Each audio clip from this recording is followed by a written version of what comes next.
The heavy burden of debt. Americans are raking up debt. Total consumer credit jumped by $27 billion in October, a billion more than in September.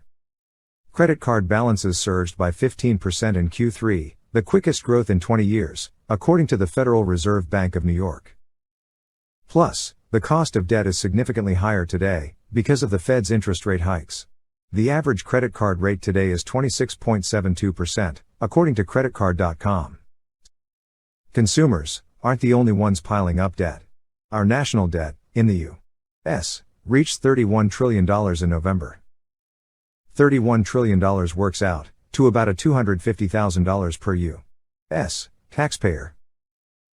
No other country on earth comes close to spending money it doesn't have and at such a high amount. In fact, no nation in the history of the world has ever accumulated as much debt as the United States. Nobody is even close. That spend-a-thon has been gaining steam. Over the past fiscal year ending in September, the government added more than $1.136 trillion to our national debt. Yikes. When President Biden was sworn in on January 20, 2021, the U.S. national debt stood at $27.76 trillion. That's an increase of $2.5 trillion over the past year, and an increase of $3.17 trillion during President Biden's tenure. Sadly, nobody seems to care and acts like the size of our national debt doesn't matter. Well, I'm here to tell you that debt nonchalance is about to change. Just the interest cost of serving our national debt is expected to pass $1 trillion this year. Plus, the carrying cost of our national debt will move from the fifth largest expense of the U.S. federal budget to as high as number 2, only behind Social Security. Falling home values. Restoration Hardware CEO Gary Friedman stated, "One thing I'm certain of, the housing market is collapsing." He's right, the median home price has dropped from $413,800 in June to $379,100 in October. As with credit cards, Fed rate increases have pushed 30-year conventional mortgage rates to over 6.5% and priced many Americans out of the market.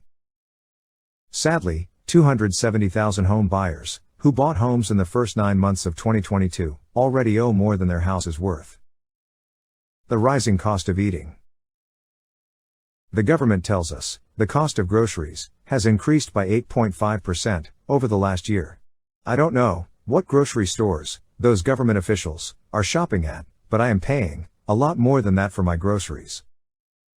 Eggs are up 43% in 12 months, butter is up 27%, cereal is up 17%, coffee is up 15%, milk is up 14.5%, bread is up 15%, lunch meats are up 19%, and chicken is up 14.5%. And, if you want to eat a high-quality steak, be prepared for some serious sticker shock. I could go on about things that worry me, but I believe a lot of stocks will be much cheaper in 2023 than they are today. However, you won't be able to take advantage of lower prices unless you have the cash to buy them. Don't think of cash as a boring, unproductive place to hide your money. Cash is an option to buy something cheaper in the future, and that is what many of the investors I talk to don't have much of, unfortunately. Don't be one of them. Wishing you a healthy and prosperous 2023.